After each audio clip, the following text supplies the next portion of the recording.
Nii, nüüd tuleks avada teine fail, mis ma teile saatsin nimega puublokk. Ja vaatame, mis me selle puublokiga teha saame. Et see tuleks lisada endale tuulpaletsi peale, aga selleks, et tuleb kõigepealt tuulpalets endale siia ekraani peale saada, selleks tuleb avada view ribbon ja palettide aknas on olemas tuulpalets. Avaneb tuulpalets. Siia saab teha endale oma isikliku paleti, kui teete parema hiirekliki kas siis siin varre peal või siis siin selle lipiku peal ja siin on olemas new palett, panete talle nimeks mis teile aga meeldib. Nii, nüüd see joonis praegu on salvestatud, see tähendab seda, et kui me nüüd klikkame siin selle ploki peal ja selle ringi peal, siis muutub ta aktiivseks ja nüüd me saame siis teha sellise liigutuse, et vajutame siin joone peal, hoiame nuppu all ja lohistame selle ploki siis endale siia paleti peale. Nüüd me saame seda siit alati võtta, kui meil vaja peaks olema. Ja nüüd on siis variandid, et võib siis alustada täitsa tühja joonise pealt, võtame siis, lähme start ekraani peale ja võtame template'iks siis AutoCAD ISO Name Plot Styles. Paneme gridid kinni, et need meid ei segaks, on siis esimene abimees. Nüüd units paneme meetriteks. Meters. Okei. Ja siia alla toome endale ennem alla toomist võtame korra selle faili lahti, et me selle faili lihtsamalt üles leiaks, pärast tuleks siia joonistada üks joon lihtsalt. Tavaline joon, line, algab 0 punktist 0,0 ja toome ta siis näiteks siia ristini. See rist võib-olla hakkab meid segama, jätame siis natuke ristist eemale. Nii, lõpetame ära, salvestame ära. Nii, ja nüüd võtame siis uuesti selle joonise, mis me äsja avasime ja insert ribboni peal, referentsid aknas, attach ja otsime nüüd üles selle puhta oma salvestatud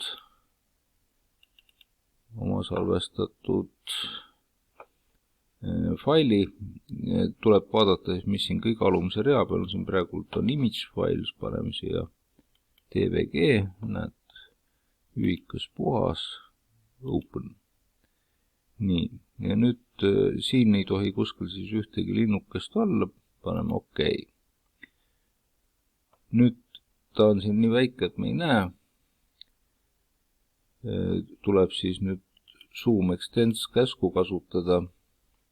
See on siis hiireratta topeltklikk.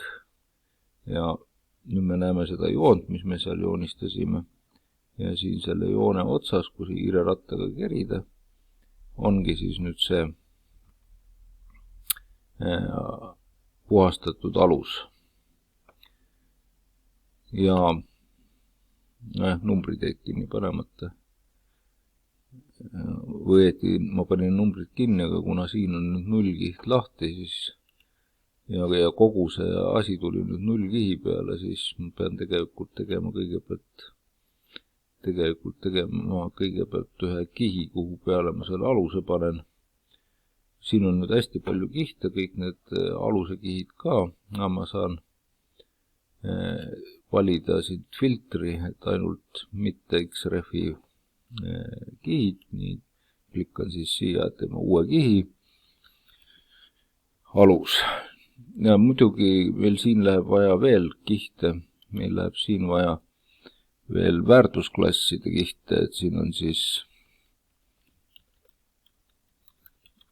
ja väärtusklassidel on vaja värvid määrata. Ma pean endal meelde tuletama, mis värvid need on. Et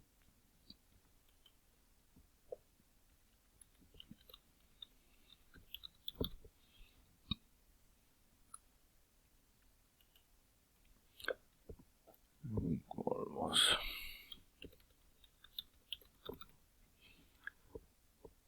Nii. Neljas.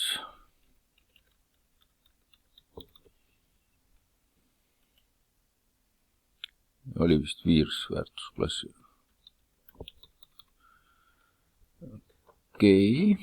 No, pean minema teise joonisesse vaatama vahepeal, millised need kihtide värvid olid. Nii see ei ole, siin ei ole väärtusklasse.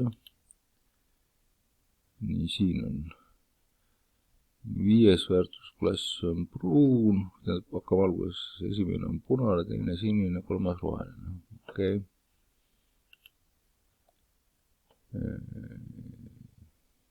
Juba läks meelest ära.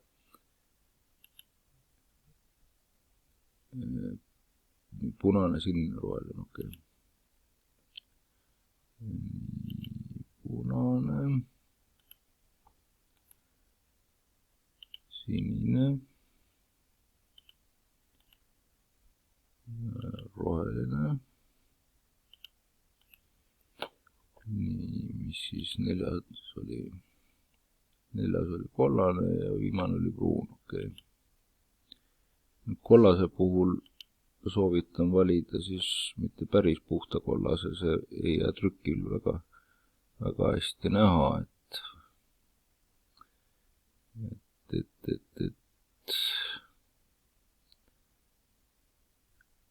nojah, ma võtan ikka päris kollase, nii okei. Ja viimane on siis pruun, et pruun on siis siin mingi selline näiteks, okei. Nii väärtusklassid kihid loodud, panen kinni ja aluses, kuna see on external reference, siis selle saab korraga valida, panen selle aluse kihi peale.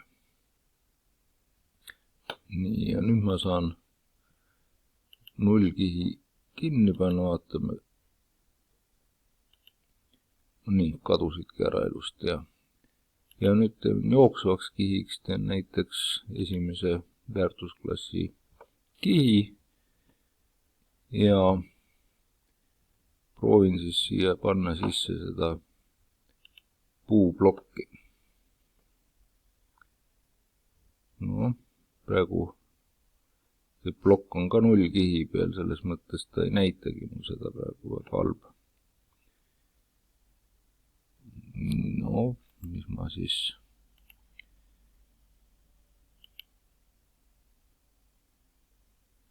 nii, positsiooni number, noh, ütleme, et see on siis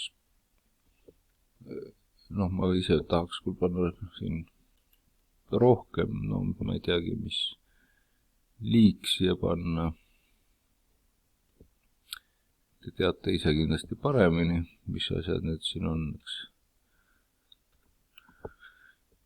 Ladina keeles ka mingisugune nimi siin. Ma ei ole kahjuks üldse asjatundja. Noh, panen toru läbi, või selle tüve läbimõõdu siin sentimeetrites. Nii, kõrgus meetrites. Ja okei. Nii. Nüüd mul on see probleem, et ma ei näe seda, kuna nullkiht on kinni. Ma pean ikkagi nullkihi lahti tegema. Pärast nullkihi kinni panema. Sest selle ploki ma pean panema esimese väärtusklassi kihi peale. Ja nüüd ma näen seda plokki ja ma saan siin selle anda siis nüüd mõõdud, kui palju ta mingis suunas on. Et näiteks siis selles suunas ütleme, et on 2, siiapoole on ütleme 3, siiapoole on ka 2 ja siiapoole jätame 1 näiteks. Nii, ja ütleme, et on natuke pööratud. Nii tegelikult peaks siin nüüd saama seda teksti ka liigutada, praegult ei näe seda teksti liigutamise võimalust, ilmselt ma pean seda plokki natukene remontima.